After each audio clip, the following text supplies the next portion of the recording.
U.S. economy unexpectedly contracted in the first quarter, shrinking 1.4%.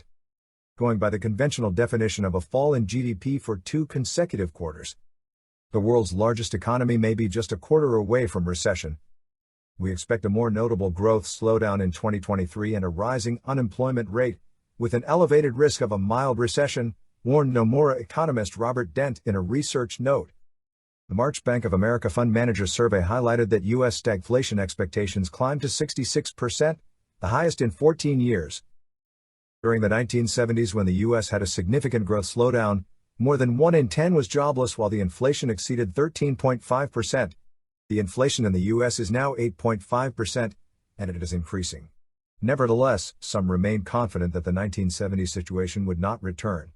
A lot has changed since the 1970s, said Bank of Canada Governor Tiff Macklem in an interview with Bloomberg News. Central banks are going to be much more ahead of it than they were, he added. ING echoes this sentiment, expecting a rebound in the second quarter. While inflation is hurting spending power, nominal incomes are rising strongly and there are decent employment gains that in combination can keep spending firm, stated James Knightley, the chief international economist at ING, in a note. Likewise, Goldman Sachs expects that a recession can be avoided.